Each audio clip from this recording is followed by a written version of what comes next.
Sudah ada Firda Jumbardi dari TV One Biro Makassar dan ada Andi Prasetyo dari TV One Biro Yogyakarta.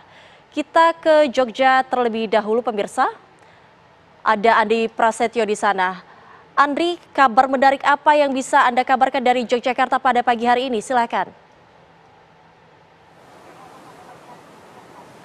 Ya, Jega dan juga pemirsa dari Biro TV One Wilayah Yogyakarta ada informasi terkait aparat kepolisian menangkap pelaku pencurian uang senilai 24 juta rupiah pada sebuah warung kelontong di Kecamatan Bumiayu, Brebes, Jawa Tengah.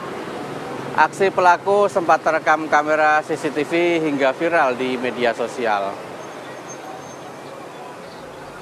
Inilah rekaman CCTV saat pelaku melakukan aksinya. Sebelum beraksi, pelaku yang merupakan residivis kasus pencurian berpura-pura membeli rokok dan menyetorkan uang di warung tersebut. Di saat korban masuk ke dalam rumah, pelaku langsung mengambil tas korban yang berisi uang. Kemudian dengan cepat pelaku kabur menggunakan sepeda motor. Dalam waktu beberapa jam, aparat kepolisian berhasil menangkap pelaku di daerah Pemalang.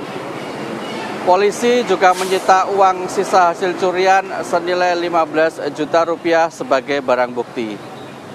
Kemudian, polisi langsung menggelandang pelaku ke Mapolres Brebes untuk dilakukan proses hukum lebih lanjut.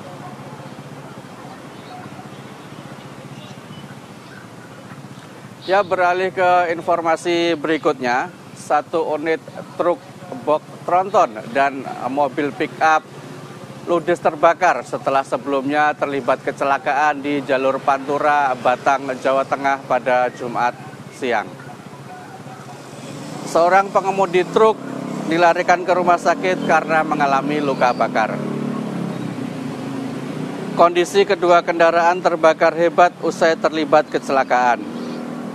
Api berasal dari tiang listrik yang mengalami hubungan arus pendek setelah ditabrak truk. Kecelakaan terjadi di jalur Pantura, Desa Kalijoyo, Kecamatan Tulis, Kabupaten Batang, Jawa Tengah. Kecelakaan berawal dari sebuah truk tronton yang melaju dari arah barat ke timur.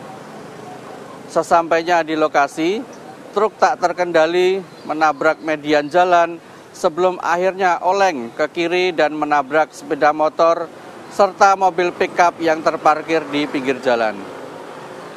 Truk terhenti setelah menabrak tiang listrik dan rumah.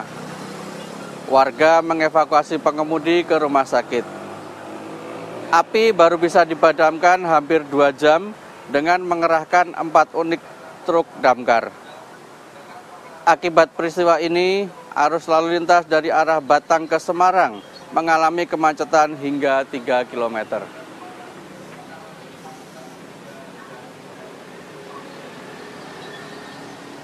Ya pemirsa, demikian dua informasi dari Biro TV One Wilayah Yogyakarta. Untuk selanjutnya kita kembali ke studio. Jessica. Baik, terima kasih Andri Prasetyo dari Yogyakarta. Sekarang kita akan bergeser ke Makassar. Ada Firda Jumbardi di sana. Selamat pagi Firda, apa kabar menarik dari Makassar, Sulawesi Selatan pagi ini? Silakan. Ya, selamat pagi Bu Tasega dan juga pemirsa. Dari Biro Makassar ini terdapat 2 informasi. Informasi pertama, setelah buron selama 4 bulan, 2 pria pelaku pembobolan rumah kosong di Kota Makassar, Sulawesi Selatan akhirnya ditangkap petugas kepolisian. 2 pelaku tersebut ditangkap di 2 lokasi berbeda. Pada penangkapan pertama, polisi menangkap pelaku yang bernama Fahmi di Jalan Andi Jema, Kota Makassar.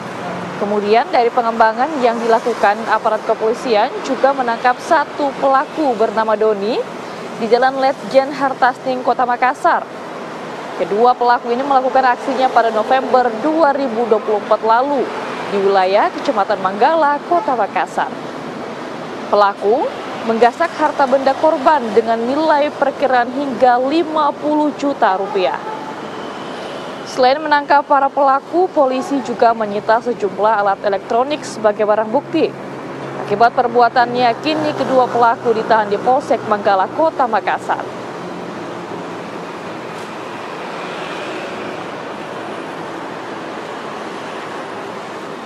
Kita beralih ke informasi lainnya, pemirsa. Ratusan warga berdesakan untuk berebut paket sembako murah yang diselenggarakan PT PLN di halaman kantor PLN UP3 Kota Ternate, Maluku Utara.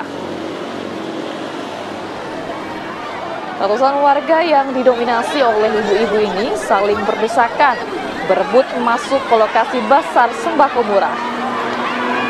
Para ibu-ibu tak menghiraukan imbauan petugas keamanan agar tertib di antrian.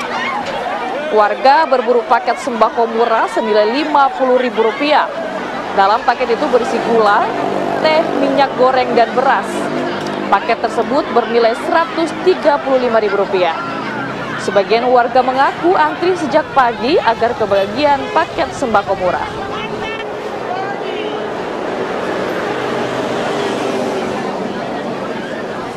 Ya, berita Sega dan juga pemirsa, demikian dua kabar pilihan dari Biro Makassar. Kembalikan dari Jakarta. Baik, terima kasih Firda Jumardi mengabarkan langsung dari Makassar, Sulawesi Selatan, dan tadi juga ada laporan langsung dari Andi Prasetyo dari Yogyakarta. Terima kasih rekan-rekan, selamat bertugas kembali.